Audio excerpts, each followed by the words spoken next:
தலைவன் கொர்நேலியு பெரிய படைத்தலைவன். ஆனால் பக்தியுள்ள மனுஷன், ரொம்ப பக்தியுள்ள மனுஷன். நீங்கள் எல்லாம் வாசித்து பார்த்தீங்கன்னா கொர்நேலியு தன் வீட்டார் அனைவரோடும் கூட தேவனிடத்தில் என்ன செஞ்சவன்? பக்தியாக இருந்தவன். தான் வீட்டாரோடு நிற்கக்கூடாதுன்னு சொல்லி அவன் என்ன செஞ்சான்? தன்னுடைய உறவுக்காரங்களெல்லாம் கூப்பிட நினைக்கிறான். உறவுக்காரங்களெல்லாம் அவன் கூப்பிட நினைக்கிற நேரத்தில் தான் கர்த்தர் என்ன செய்கிறார்னா பேதுருவை அனுப்புகிறார். பேதுருவுக்கு ஒரு தரிசனத்தை கொடுக்குறாரு, கொர்நேலியுக்கு ஒரு தரிசனத்தை கொடுக்குறார். நீங்கள் அப்போஸ்தலர் 10ஆம் அதிகாரத்தை நீங்கள் வாசித்து பார்த்தீங்கன்னா இது உங்களுக்கு புரியும். பேதுருவும் ஜெபம் பண்ண போகிறார், கொர்நேலியும் ஜெபம் பண்ண போகிறார். அப்போ யாராவது ஒரு மனுஷன்ட்ட கர்த்தர் பேசணும் அப்படின்னா அந்த மனுஷன் என்ன செய்யணும்? ஜெபம் பண்ண தெரியணும், ஜெபம் பண்ண பழகணும். ஜெபம் பண்ணுற மனிதர்கள்ட்ட தான் கர்த்தர் என்ன செய்கிறார்? பேசுகிறார். நீங்கள் அப்போஸ்தலர் 10ஆம் அதிகாரத்தை வாசித்து பார்த்தீங்கன்னா கொர்நேலியுக்கு இயேசுவை பற்றியெல்லாம் அதிகமாக தெரியாது. கொர்நேலியுக்கு பெருசாக ஒன்றும் பைபிளை பற்றியெல்லாம் தெரியாது. ஆனால் அவனுக்கு தெரிஞ்ச வார்த்தைகளை சொல்லி என்ன செஞ்சான்? ஜெபம் பண்ணான். தெரிஞ்சதை சொல்லி ஜெபம் பண்ணான். அவன் ஜெபம் பண்ணது மட்டும் இல்லாமல் அவன் குடும்பத்தோடு கூட ஜெபம் பண்ணான். இந்த நேரத்தில் தான் இவன் நல்லா ஜெபம் பண்ணுறான், நல்லா ஆவிக்குரிய வாழ்க்கை வாழ்கிறான், இவன் நல்லா ஆவிக்குரிய வாஞ்சை இருக்குது, இவனுக்கு இன்னும் ஆண்டவர் கற்றுக் கொடுக்க விரும்பினதுனால ஆண்டவர் பேதுருட்ட கொர்நேலியுட்ட சொல்கிறாரு, ஏப்பா இந்த மாதிரி ஒரு வீட்டில் ஒரு மனுஷன் இருக்கான், அவனை போய் கூப்பிட்டு வா, அவன் இன்னும் உனக்கு தேவையானதை சொல்லி கொடுப்பான் அப்படின்னு தேவன் கொர்நேலியுட்ட பேசுகிறத பார்க்குறோம் தூதனை கொண்டு. அப்படியே கொர்நேலியு வீட்டுக்கு அனுப்புகிறாரு. அங்கே போகிறதுக்கு முன்னாடி பேதுருட்ட ஆண்டவர் என்ன செய்கிறார்? ஒரு தரிசனத்தை கொடுக்குறார். அந்த தரிசனத்தை கொடுத்த உடனே பேதுரு என்ன செய்கிறார்? அந்த தரிசனத்தை பார்த்துட்டு அவர் ஒரு சின்ன குழப்பத்தில் இருக்கிறார். பேதுருவும் ஜெபம் பண்ண போனார். ஜெபம் பண்ண போன நேரத்தில் தான் தரிசனம் கிடைச்சிச்சு. சில நேரத்தில் தூங்குகிற நேரத்தில் கிடைக்கிற தரிசனத்தெலாம் நீங்கள் என்ன செய்யாதீங்க? பெருசுபடுத்தாதீங்க. தூங்குகிற நேரத்தில் வருகிற தரிசனங்களை வச்சு குழம்பாதீங்க. தரிசனம்ன்றது ஜெபம் பண்ணுறப்ப கிடைக்கணும், அதுதான் தேவன் கொடுக்கறது. மற்ற நேரத்தில் கிடைக்கிறதெல்லாம் என்ன செய்யாது? தேவனால் வருகிறது இல்லை, அது ஏதோ ஒரு சூழ்நிலையில் வருது. ஒன்று நம்முடைய அதிகமான யோசனை நமக்கு சொப்பனத்தை கொடுக்கலாம். பைபிளில் போட்டிருக்கு தூங்கும்போது பிசாசு வந்து களையை விதைப்பான்னு பைபிளில் போட்டிருக்கு. பிசாசு வந்து களையை விதைப்பான் தூங்கும்போது. அதனால் தூங்கும்போது வருகிற சொப்பனங்களெல்லாம் யாரும் என்ன செய்யாதீங்க? அதிகமாக சிந்திக்காதீங்க. ஜெபம் பண்ணும்போது உங்களுக்கு ஒரு தரிசனம் கிடைக்குது, ஜெபம் பண்ணும்போது ஒரு சொப்பனம் கிடைக்குது, ஜெபம் பண்ணும்போது ஒரு காரியம் கிடைக்குதுன்னா அதுக்கு என்ன அப்படின்னு சொல்லி பேதுரு யோசிக்கிறார்.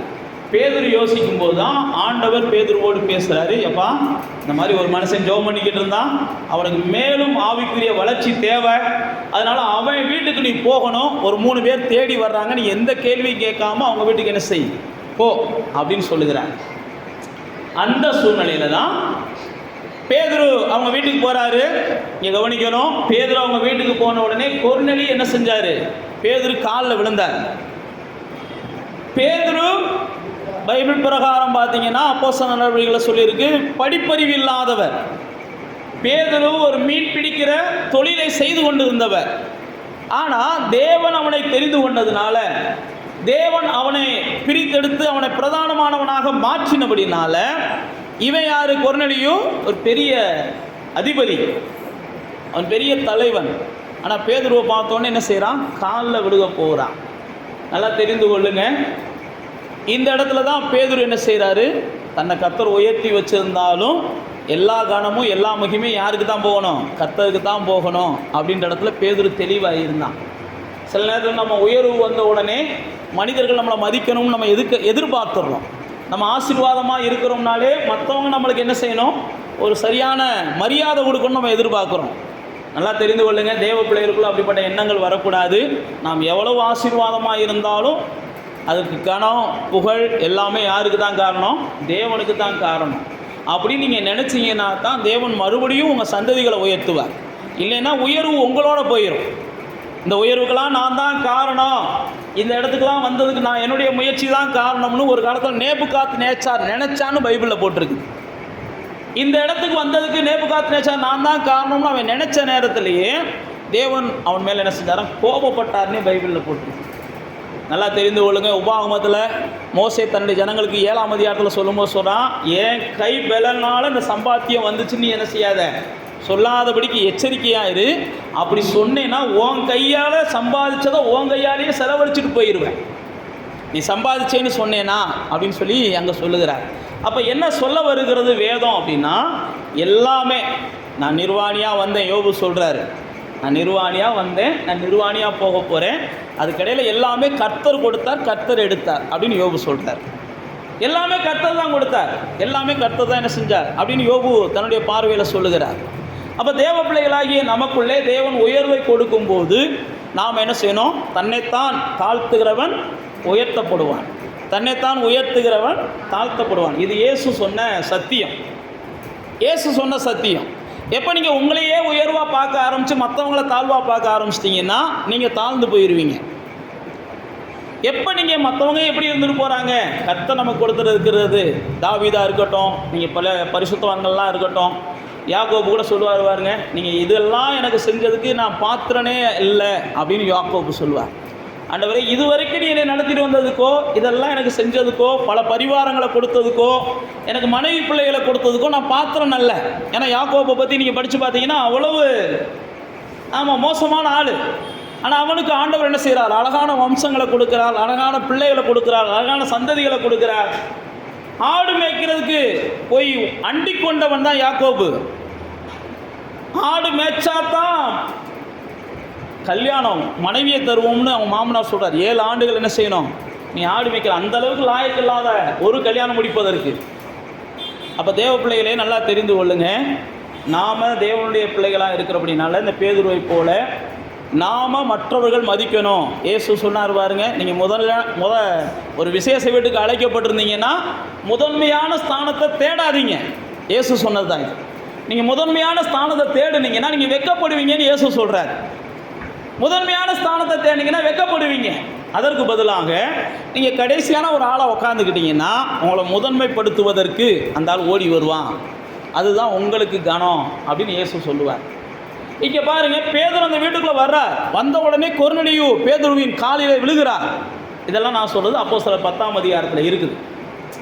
அப்போ பேதுரு என்ன செய்கிறார்? எப்பா காலில் விழுகாத, இதெல்லாம் நம்ம செய்யக்கூடாது, தேவன் ஒருவர் தான் என்ன செய்யணும், நம்ம கனப்படுத்தணும்ப்பா அப்படின்னு சொல்லிட்டு மற்ற விஷயங்களை போதிக்க ஆரம்பிக்கிறார். இப்படி போதிக்கும்போது தான் அந்த 10ஆம் அதிகாரம் 38வது வசனத்தில் ஒரு வசனத்தை, இயேசுவை குறித்த ஒரு அற்புதமான வசனத்தை பேதுருவின் மூலமாக ஆவியானவர் அங்கே எழுதி வைக்கிறார். அந்த 10:38 போட்டுக்கு பாருங்க, இயேசுவை தேவன் பரிசுத்த ஆவியினாலும் வல்லமையினாலும் அபிஷேகம் பண்ணினார். தேவன் அவர்களுடனே கூட இருந்தபடினாலே அவர் நன்மை செய்கிறவராகவும் பிசாசின் வல்லமையில் அகப்பட்ட யாவரையும் குணமாக்குகிறவராகவும் சுற்றி திரிந்தார் அப்படின்னு போட்டிருக்கு. இன்றைக்கி நான் உங்களுக்கு சொல்லிக் கொடுக்க போகிற இந்த சத்தியம் என்னன்னு பார்த்தீங்கன்னா, தேவ பிள்ளைகள் தேவனுடைய அபிஷேகத்தினாலே இந்த பூமியில் என்ன செய்கிறாங்கன்னா நடமாடுகிறார்கள். தேவன் அபிஷேகம் பண்ணால் தான் நீங்கள் இந்த பூமியில் என்ன செய்யணும்னா நன்மை செய்கிறவர்களாகவும் பிசாசின் பிடியிலே அகப்பட்டவர்களை குணமாக்குகிறவர்களாகவும் இருக்க முடியும். ஏன்னா இயேசுவுக்கே அதுதான் தேவன் வைத்திருந்த ஒரு நீதி. எல்லா நீதியையும் தேவன் என்ன செய்கிறார்னா மனிதர்கள் நிறைவேற்ற வேண்டும் என்று விரும்புகிறார். இதை இயேசு சொல்லுவார் யோவான் ஸ்நானகன்ட்ட. யோவான் ஸ்நானகன் இயேசு ஞானஸ்நானம் எடுக்க வரும்போது யோவான் ஸ்நானகன் தடுப்பார். எப்பா, நான் தான் உம்மாலே ஞானஸ்நானம் பெற இருக்கேன், நீ என்னிட்ட வர வேண்டாம் அப்படிம்பார். அப்போ தான் இயேசு சொல்கிறாரு, எப்பா தேவனுடைய நீதி, நான் மனுஷனாக வந்திருக்கிறேன், மனுஷனாக வந்திருக்கிற நான் ஞானஸ்நானம் எடுத்தால் அது மறுபிறப்புக்கு அடையாளம், அதனால் அதை தள்ளி போட வேண்டாம், நீ எனக்கு கொடுன்னு இயேசுவே என்ன செய்கிறார் கேட்பார். இங்கே பாருங்கள், அப்போ தேவனுடைய நீதிகளில் ஒன்று என்னன்னா, தேவ பிள்ளைகள் என்ன செய்யணும்? தேவனுடைய அபிஷேகத்தை பெறணும். தேவனுடைய அபிஷேகம் என்பது பழைய ஏற்பாட்டில் ரொம்ப அவசியமாக இருந்துச்சு. அபிஷேகம் இல்லாமல், அபிஷேகிக்கப்படாமல் பழைய ஏற்பாட்டில் ஒருத்தன் ஆசாரியனாக முடியாது. அபிஷேகிக்கப்படாமல் பழைய ஏற்பாட்டில் ஒருத்தன் ராஜாவாக முடியாது. அபிஷேகிக்கப்படாமல் பழைய ஏற்பாட்டில் ஒருத்தன் தீர்க்கதரிசியாக முடியாது. இவங்க 3 பேர்த்துக்கும் பழைய ஏற்பாட்டில் விசேஷித்த எண்ணெய்களை கொண்டு அபிஷேகம் பண்ணுவாங்க. விசேஷித்த எண்ணெய்களை கொண்டு நீங்கள் பார்த்தீங்கன்னா முதல்ல தேவன் என்ன செய்கிறார்னா மோசேயின் மூலமாக ஆரோனின் குமாரர்களை, ஆரோனை அபிஷேகம் பண்ணுவதற்கு அப்படின்னு சொல்லி யாத்ராம 25ஆம் அதிகாரத்துக்கு மேலே வாசித்து பார்த்தீங்கன்னா, அபிஷேகம் என்பது தேவ பிள்ளைகள் மேலே தேவன் வைக்கிற ஒரு கிரீடம் அப்படின்னு சொல்லி ஆவியானவர் அங்கே எழுதி வச்சிருக்கிறார். அப்போ அபிஷேகம் என்பது பழைய ஏற்பாட்டை பொறுத்தளவுக்கு எண்ணெய் ஊற்றுவது. எண்ணெய் எல்லார் மேலேயும் ஊற்ற மாட்டாங்க. யாரை தேவன் ஒரு குறிப்பிட்ட நோக்கத்துக்காக தெரிந்து கொள்ளுகிறார்களோ, யாரை தேவன் ஒரு குறிப்பிட்ட காரியத்துக்காக பிரித்தெடுக்க விரும்புகிறாரோ அவர்கள் மேலே தான் எண்ணெயை ஊற்றி என்ன செய்யணும்? அபிஷேகம் பண்ணணும். எல்லார் மேலேயும் இல்லை. அப்போ அபிஷேகம் என்பது எதற்காக கொடுக்கப்பட்டுச்சுன்னா, ஒரு பிரத்யேகமான நோக்கத்திற்காக தேவன் உங்களை பிரித்தெடுக்கும் போது, அல்லது தேவன் உங்களை குறித்து ஒரு திட்டமிடும் போது உங்களுக்குள்ள என்ன செய்கிறார்? ஒரு அபிஷேகத்தை வைக்கிறார். இதுதான் ஆசாரியர்களுக்கு தேவன் வைத்திருக்கிற அபிஷேகம். ஆசாரியர்கள் அந்த அபிஷேகம் பெற்றவர்கள் என்ன செய்யணும்னா, மனிதர்களுக்காக தேவனிடத்தில் போய் என்ன செய்யணும்? பரிந்து பேசணும். அதுதான் அந்த அபிஷேகத்தினுடைய நோக்கம். எல்லா மனிதர்களுக்காக பலியிடணும், அவங்க செய்கிற பாவங்களுக்காக பலியிடணும். இந்த அபிஷேகம் பண்ணப்பட்டவங்க அவங்க வீடு கட்டினா போய் என்ன செய்யணும்? அந்த வீட்டை ஆசீர்வாதம் பண்ணணும். இந்த அபிஷேகம் பண்ணப்பட்டவங்க தான் அவங்க யுத்தத்துக்கு போகிறாங்கன்னா போய் இவங்க என்ன செய்யணும்? அந்த யுத்தத்தை துவங்கி வைக்கணும். இந்த அபிஷேகம் பண்ணப்பட்ட ஆசாரியர்கள் மனிதர்களுக்காக தேவனிடத்தில் போகக்கூடியவங்க தான் ஆசாரியர்கள். ராஜாக்கள் யார் அப்படின்னு பார்த்தீங்கன்னா, மனிதர்களை பராமரிக்க வேண்டியது, பாதுகாக்க வேண்டியது ராஜாக்களுடைய வேலை. அதனால தான் தேவன் என்ன செஞ்சார்னா, ராஜாக்களை அபிஷேகம் பண்ணி மனிதர்களை பராமரிக்கிறதுக்கும் பாதுகாப்பதற்கும் தேவன் என்ன செஞ்சார்னா நியமித்தார். மூன்றாவது தீர்க்கதரிசிகளுடைய வேலை. தீர்க்கதரிசியோட வேலை என்னன்னா, தேவன் என்ன சொல்லுகிறாரோ அதை மனுஷனுக்கு அப்படியே சொல்லணும். அதான் தீர்க்கதரிசி. தேவனுடைய சத்தத்தை கேட்டு மனுஷன்கிட்ட பேசணும். தேவன் என்ன சொல்லுகிறாரோ அதை மனுஷன்கிட்ட சொல்லணும். நீங்கள் பார்த்தீங்கன்னா பழைய ஏற்பாட்டில் தீர்க்கதரிசிகள் பலர் இருந்தாங்க.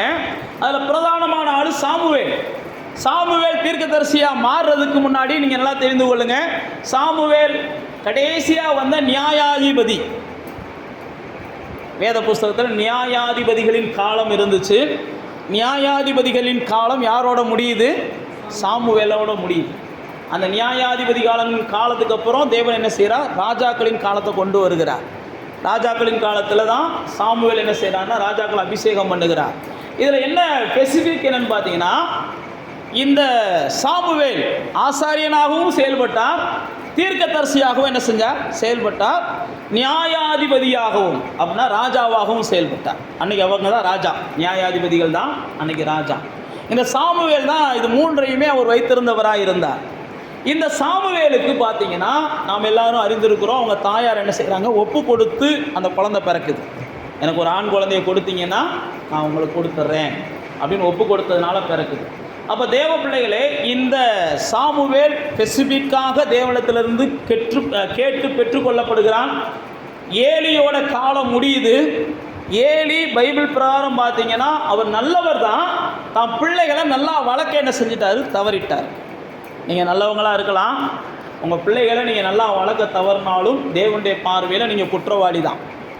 பிள்ளைகள் நல்லவர்களாய் வளர்வதும் நாசமாக போகிறதும் யார் கையில் தான் இருக்குது? பெற்றோர்கள் கையில் இருக்கிறத முதல் நீங்கள் மறக்கக்கூடாது. பிசாசெல்லாம் ரெண்டாவது, அதுக்கப்புறம் மற்றவங்க நண்பர்கள் ரெண்டாவது, மற்றதெல்லாம் அவங்க ரெண்டாவது. பிள்ளை நல்லா இருக்கணும் அப்படின்னா பைபிளில் பொறுத்து நீங்கள் நல்லா வளர்க்கலைன்னா கர்த்தருக்கு நீங்கள் கணக்கு கொடுக்கணும். உங்கள் வீட்டுக்காரருக்கு நீங்கள் கணக்கு கொடுக்க வேண்டிய அவசியம் இல்லை, வீட்டுக்காரமாவுக்கு நீங்கள் கணக்கு கொடுக்கணும்னு அவசியம் இல்லை. ஆனால் கர்த்தருக்கு என்ன செய்யணும்? கணக்கு கொடுக்கணும். ஏலியை குறித்து அப்படி தான் ஆண்டவர் வருத்தப்பட்டார். ஏலி தான் பிள்ளைகளை சரியாக வளர்க்கலை. அதனால தான் தேவன் என்ன செஞ்சார்னா சாமுவேலை பிரித்தெடுக்கிறார். சாமுவேலை பிரித்தெடுத்து சாமுவேல் மேலே அந்த அபிஷேகத்தை வைக்கிறார். அந்த அபிஷேகம் சாமுவேல் மூலமாக என்ன செய்யுதுன்னா வெளிப்பட்டு அவன் ஏலிக்கு தீர்க்க தரிசனம் சொல்லுவான். நீங்கள் 2ஆம் அதிகாரம் 3ஆம் அதிகாரம் 4ஆம் அதிகாரத்தில் வாசித்து பார்த்தீங்கன்னா இவன் ஏலிக்கே தீர்க்க தரிசனம் சொல்லுவான். ஏலியின் குடும்பத்தினுடைய இதோடு எல்லாம் முடிஞ்சு போகுதுன்ற வார்த்தையை தேவன் சாமுவேல் மூலமாக சொல்லி அனுப்புவார். சாமுவேல் சொன்ன ஒரு வார்த்தை கூட தவறி போகலைன்னு சொல்லி ஆவியானவர் அங்கே எழுதி வச்சிருக்கிறார். சாமுவேல் சொன்னதெல்லாம் நடக்கிறதுனால தான் முதல் பேர்சபா மட்டும் உள்ள எல்லா மனிதர்களும் சாமுவேலை தீர்க்கதரிசியாக என்ன செஞ்சாங்க? கனம் பண்ணுனாங்க. இப்போ இந்த சாமுவேல் நான் தான் சொன்ன பாருங்க, தீர்க்கதரிசியாக அபிஷேகம் பண்ணப்பட்டவன். அப்போ இந்த அபிஷேகம் என்பது பழைய ஏற்பாட்டை பொறுத்தளவுக்கு 3 பேருக்கு தான் கொடுக்கப்பட்டுச்சு. ஆனால் புதிய ஏற்பாட்டை பொறுத்தளவுக்கு இயேசுவை விசுவாசிக்கிற எல்லாத்துக்கும் என்ன செய்து கொடுக்கப்படுகிறது. இது பழைய ஏற்பாடு. புதிய ஏற்பாட்டை பொறுத்தளவுக்கு இயேசுவை விசுவாசிக்கிற எல்லாத்துக்கும் கொடுக்கப்படுகிறது. வெளிப்படுத்தினர் 1:6 வாசிங்களேன். அங்கே போடும்போது போட்டிருக்குது, வெளிப்படுத்தின விசேஷம் 1ஆம் அதிகாரம் 6வது வசனத்தை வாசிங்க. நம்மிடத்துல முதல்ல அவர் அன்பு கூர்ந்து நம்முடைய பாவங்களை கழுவி ம் ம்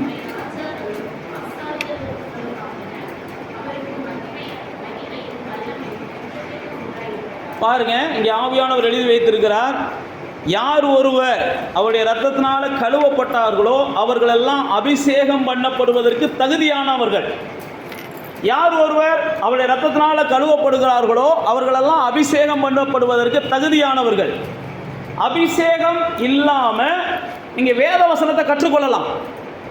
அபிஷேகம் இருந்தால் தான் வேத வசனத்தை கற்றுக்கொள்ள முடியுமான்னா கிடையாது.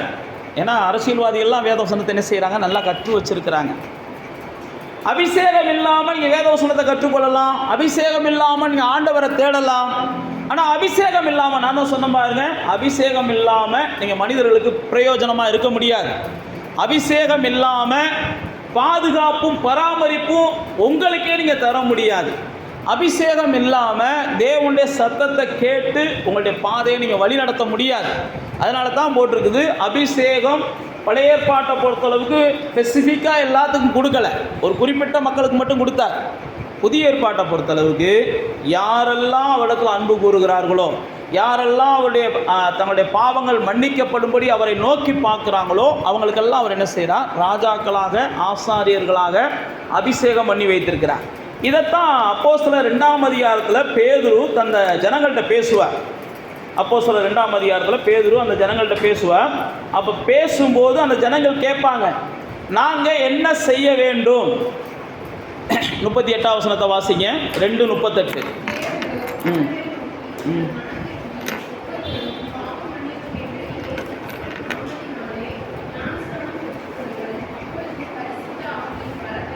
இங்கே பாருங்க, உங்களுக்கு அபிஷேகம் வேணும் அப்படின்னா முதல்ல நீங்கள் என்ன செய்யுங்க, மனம் திரும்புங்க. மனம் திரும்பினீங்கன்னா தான் பாவ மன்னிப்பு உங்களுக்கு கிடைக்கும். நல்லா தெரிந்து கொள்ளுங்க, மனம் திரும்பாதவர்களுடைய பாவம் தேவனால் என்ன செய்யாது, மன்னிக்கப்படாது. சில நேரத்தில் நாம் மனம் திரும்பாமல் சும்மா போய் பாவ அறிக்கை பண்ணிட்டு வந்துட்டு கர்த்தர் நம்மளை மன்னிச்சிட்டான்னு நினச்சிட்டோம்னா நம்ம ஏமாத்துகிறோம். மனம் திரும்புதல் அப்படின்னா என்னன்னா, பைபிளில் போட்டிருக்கு, அறிக்கை செய்து விட்டு விடுகிறதா மனம் திரும்புதல். அறிக்கை செஞ்சுட்டு இன்னைக்கு காலையில் அறிக்கை செஞ்சுட்டு அதே பாவத்தை சாயங்காலம் செய்கிறது மனம் திரும்புதல் கிடையாது. இன்னைக்கு அறிக்கை செய்துட்டு அதே பாவத்தை நாளைக்கு செய்கிறது அது மனம் திரும்புதல் கிடையாது. தேவன் அது மன்னிக்காத பாவம். தேவன் உங்களை மன்னிக்கணும் அப்படின்னா பைபிளில் போட்டிருக்கு, நீங்கள் என்ன செய்யணும், முதல் மனம் திரும்பணும். இனிமேல் நான் அதை செய்ய மாட்டேன், இனிமேல் இந்த பாதையில் போக மாட்டேன், இனிமேல் இதை வழிபட மாட்டேன், இனிமேல் இந்த மாதிரி செய்ய மாட்டேன், நீங்கள் விட்டு மனம் திரும்பினா தான் பைபிளில் போட்டிருக்கு. அப்போ தான் உங்களுடைய பாவ மன்னிப்பு உங்களுக்கு கிடைக்கும். இங்கே போட்டிருக்கு பாருங்க, அந்த மக்கள் கேட்குறாங்க, நாங்கள் என்ன செய்ய வேண்டும், அதுக்கு முதல் வசனத்தில். அப்போ என்ன செய்ய வேண்டும் என்பதற்கு தான் பேதுரு சொல்கிறாரு, நீங்கள் முதல் என்ன செய்ய, மனம் திரும்புங்க. இயேசுட்ட யோவான் 3ஆம் அதிகாரத்தில் நிக்கதோமு என்கிற பெரிய பரிசுத்தவான், நிக்கதோமு ஒரு பெரிய போதகன், நல்ல வேதத்தை அறிஞ்சவன். ஆனால் அவனுக்கு மனம் திரும்புதல் கிடையாது. அவன் மறுபிறப்பை குறித்த சரியான தெளிவு இல்லை. அவன் இயேசுட்ட வர்றான், பைபிள் நல்லா தெரியும், அவன்கிட்டலாம் பைபிள் பேசி யாருமே ஜெயிக்க முடியாது. யார்கிட்ட? நிக்கதோமுட்ட. சில நேரத்தில் பைபிள் பேசி ஜெயிக்க முடியாத ஆட்கள், மனம் திரும்பாத ஆட்கள் நிறையா இருப்பாங்க. பைபிள் பேசுவாங்க நல்லா, ஆனால் அவங்க மனம் திரும்பாத ஆட்களாக இருப்பாங்க. அதனால் சில நேரத்தில் நாம் என்ன செஞ்சிடறோம், பைபிள் பேசுகிறவங்கெல்லாம் நல்லா பேசுகிறவங்கெல்லாம் மனம் திரும்பினவங்க நம்ம நம்பிடுறோம். அப்படி கிடையாது. மனம் திரும்புதல் என்பது பாவங்களை விட்டுட்டு இயேசுவின் ரத்தத்தினால் கழுவப்பட்டு பாவ மன்னிப்பை பெறுகிறது தான் பூரண மனம் திரும்புதல். அப்போ மனம் திரும்பினவங்களுக்கு, பாவ மன்னிப்பு பெற்றவங்களுக்கு தான் பரிசுத்த ஆவியின் அபிஷேகம் தேவனால் கொடுக்கப்படுகிற ஈவு அல்லது பரிசு. யார் ஒருவர் நான் பாவ மன்னிப்பை விட்டு அல்லது பாவத்தை விட்டு மன்னிப்பை பெற்றுக்கொண்டு நான் புது வாழ்வு வாழ விரும்புகிறேன்னு சொல்லுகிறானோ அவர்கள் மேலே தான் தேவன் அபிஷேகத்தை அல்லது கிரீடத்தை அல்லது பரிசாக பரிசுத்த ஆவியானவரை வைக்கிறார். இப்போ பாருங்க, நிக்கதோமு எல்லா வகையிலையும் வேதத்தை தெரிந்தவன். ஆனால் ஆண்டவர் அவனோடு பேசும்போது சொல்கிறாரு, எப்பா நீ மறுபடி பிறக்கலைன்னா தேவனுடைய ராஜ்யத்துக்கு வர முடியாதுன்றாரு.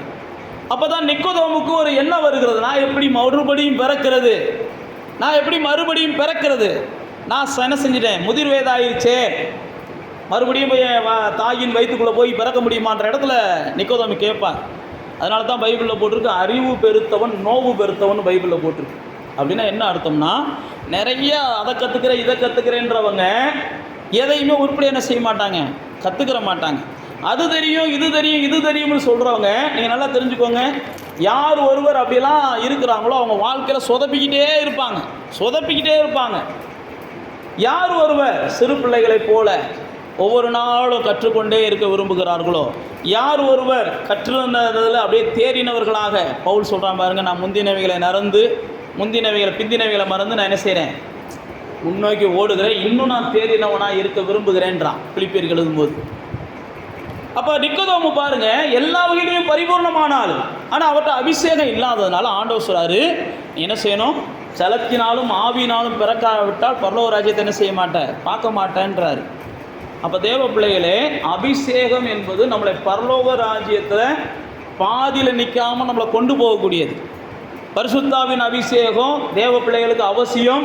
அதற்கு பிரதானமான காரணம் நான் தான் சொல்லிட்டேன் பாருங்கள், பாவ மன்னிப்பு ஒன்று தான். மனம் திரும்பி நீங்கள் பாவ மன்னிப்பை பெற்றுக்கொண்டீங்கனாலே தேவன் என்ன செய்கிறார், பரிசுத்தாவின் அபிஷேகத்தை உங்களுக்குள்ளே தருகிறார். அப்போ தேவ பிள்ளைகளாகிய நாம் பரிசுத்தாவின் அபிஷேகம் இல்லாமல் நாத்தான் வேலை எடுத்துக்கிட்டிங்கன்னா அவருக்கும் பரிசுத்தாவின் அபிஷேகம் கிடையாது. பரிசுத்தாவின் அபிஷேகம் இல்லாதனால நாத்தான் வேல் பார்த்தீங்கன்னா நல்ல வசனங்களை தெரிந்த மனிதன், நாசரேத்திலிருந்து நன்மை வருமான்றான். ஏன்னா இயேசுவை நசரேனாகிய இயேசு அப்படின்னு சொல்லப்பட்டுச்சு. அப்போ நிறையா பார்த்தீங்கன்னா இப்படிலாம் சொதப்புவாங்க. நீங்கள் பவுல் அப்போஸ்தலன், அவனுடைய முந்தின பெயர் சவுலை குறித்து நீங்கள் வாசித்து பார்த்தீங்கன்னா அவன் தேவனுக்காக வைராக்கியமாக இருக்கிற மனுஷன், தேவனுக்காக வைராக்கியமாக இருப்பான், எந்த பாவமும் செய்ய மாட்டான், எந்த அக்கிரமும் செய்ய மாட்டான்.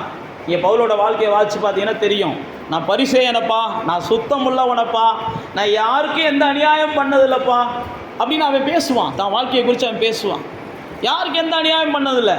ஆனால் அவன் செஞ்ச ஒரே ஒரு அநியாயம் என்னது, இயேசுவை தூசித்தான்.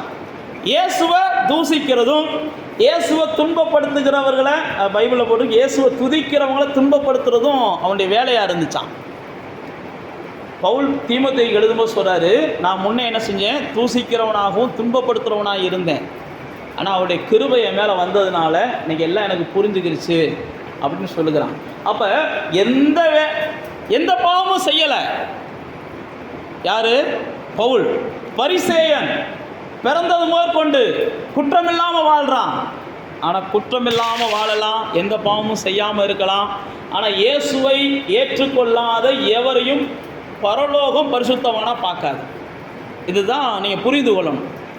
எந்த குற்றமும் செய்யாமல் இருக்கலாம், எந்த பாவமும் செய்யாமல் இருக்கலாம், எல்லாருக்கும் நல்ல பிள்ளையாக கூட வாழ்ந்திருக்கலாம். ஆனால் ஒரு மனிதனுக்கு பாவ மன்னிப்பு என்பது இயேசுவை ஏற்றுக்கொண்டா தான் கிடைக்குது. இயேசுவை ஏற்றுக்கொள்ளாத எல்லாருமே பாவிகள் தான். இயேசுவை ஏற்றுக்கொள்ளாத எல்லாருமே ஆக்கினைக்கு உட்பட்டவங்க தான். இயேசுவை ஏற்றுக்கொள்ளாத எல்லாருமே நரகத்திற்கு தகுதியானவங்க தான். இயேசு வாழ்ந்த நாட்களில் ஒரு மனுஷன் நித்திய ஜீவனை சுதந்திரித்துக் கொள்ள நான் என்ன செய்யணும்னு வருவான். நீங்கள் படிச்சிருப்பீங்க, ஒரு வாலிபன், அவனை குறித்து அப்படி தான் போட்டிருக்கு, அவன் வாலிபன் தான் போட்டிருக்கு. நான் என்ன செய்ய வேண்டும், வாங்கம்மா உள்ளே வாங்க அப்படின்னு வருவான். அப்போ வரும்போது இயேசு என்ன செய்வார், எப்பா நீ இதெல்லாம் செய்யாத அதெல்லாம் செய்யாதம்பா. உடனே அவன் என்ன சொல்லுவான், நான் பிறந்தது முதற்கொண்டு நான் பொய் சொன்னதில்லை, பிறந்தது முதற்கொண்டு நான் களவு செஞ்சதில்லை, பிறந்தது முதற்கொண்டு. யோசிச்சு பாருங்க, இங்கே உட்காந்துருக்கு எத்தனை பேர் நான் பிறந்ததுலேருந்து பொய்யே சொன்னதில்லைன்னு சொல்ல முடியும்? நான் பிறந்ததுலேருந்து களவே செஞ்சதுலேருந்து இங்கே உட்காந்துருக்க நம்ம எத்தனை பேர் சொல்ல முடியும் அப்படின்னா நம்மளால் எல்லாரும் என்ன செய்ய முடியாது, கையெல்லாம் தூக்க முடியாது. ஆனால் அந்த மனுஷன் என்ன செஞ்சான், இயேசுக்கு முன்னாடியே சொன்னான். எனக்கு முன்னாடி நீங்கள் சொல்லலாம், ஒருவேளை உங்களுக்கு முன்னாடி நான் சொல்லலாம், உங்களுக்கு முன்னாடி நான் சொல்லலாம், எனக்கு முன்னாடி நீங்கள் சொல்லலாம். ஆனால் இயேசுக்கு முன்னாடி போய் யாரும் என்ன செய்ய முடியாது, சொல்ல முடியாது. அப்போ இயேசுக்கு முன்னாடி ஒருத்தர் சொல்லியானா உண்மைக்கே அப்படிப்பட்டவனா என்ன செஞ்சுருக்கான், இருந்திருக்கிறான், வாழ்ந்திருக்கிறான். அப்படி வாழலை அப்படின்னா இயேசு அந்த நேரத்தில் அவனை என்ன செஞ்சுருப்பார், குற்றப்படுத்தியிருப்பார், வெட்கப்படுத்தியிருப்பார். நம்ம எல்லாருக்குமே தெரியும், சமாரியா பெண்ணை இயேசு சொல்கிறாரு, இதுக்கு முன்னாடி நீ வாழ்ந்ததெல்லாம் புருஷன் கூட வாழலை, இப்போ நீ வாழ்றது புருஷன் கூட வாழலை. அப்போ இயேசுக்கு தெரியாத எந்த மனுஷனுடைய அந்தரங்கமும் கிடையாது. அப்போ தேவ பிள்ளைகளே இங்கே பாருங்கள், எந்த பாவமும் செய்யலை, ஆனால் இயேசுவை ஏற்றுக்கொள்ளலைன்னா அதுவே பெரிய பாவம். நல்லா தெரிஞ்சுக்கோங்க, இயேசுவை ஏற்றுக்கொள்ளலைனாலே அது ஒரு பெரிய பாவம். அப்போ தேவ பிள்ளைகளாகிய நானும் நீங்களும் அபிஷேகம் நமக்கு வேணும் அப்படின்னா முதல்ல என்ன செய்யணும், மனம் திரும்பி பாவ மன்னிப்பை பெற்றுக்கொண்டு அவரை நம்முடைய இரட்சகராக ஏற்றுக்கொண்டால் மட்டும்தான் நமக்கு என்ன செய்யும், அபிஷேகம் கிடைக்கும். அபிஷேகம் இல்லை அப்படின்னா நம்முடைய பயணம் பாதுகாப்பானதாக இருக்காது, நம்முடைய ஆவிக்குரிய பயணம் பாதுகாப்பானதாக இருக்காது, நாம் சேர வேண்டிய பரலோகத்தில் போய் நம்ம சேர முடியாது. அபிஷேகம் அவசியம். அபிஷேகம் பழைய ஏற்பாட்டை பொறுத்தளவுக்கு வேறு காரியத்துக்காக கொடுக்கப்பட்டது. புதிய ஏற்பாட்டை பொறுத்தளவுக்கு எல்லாரும் பரலோகம் வருவதற்கு தான் தேவன் என்ன செய்கிறார்? ஆவியினாலும் ஜலத்தினாலும் மக்கள் பிறக்க வேண்டும் என்று விரும்புகிறார்.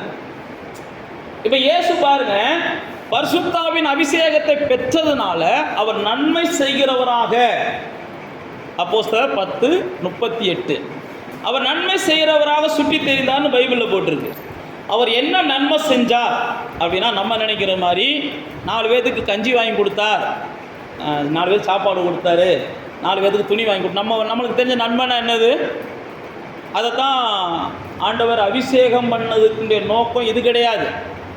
நாம் நினச்சிறது 4 பேருக்கு புண்ணியம் செய்கிறது தான் நன்மை செய்கிறது, அதுக்காகத்தான் நம்ம தேவனுடைய பிள்ளைகளாக வந்திருக்கிறோம்னு நினைக்கிறோம்.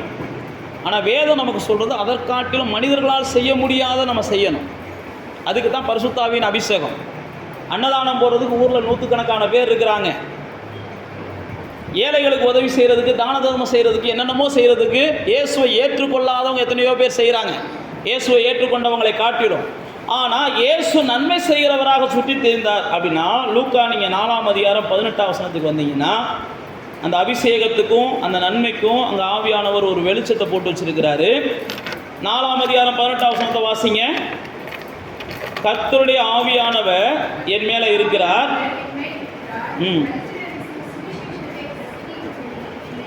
பாருங்க, சுவிசேஷத்தை தரித்திரருக்கு பிரசங்கிக்கும்படி தான் என்னை அபிஷேகம் பண்ணினார்னு இயேசு சொல்லுகிறதை பார்க்கிறோம்.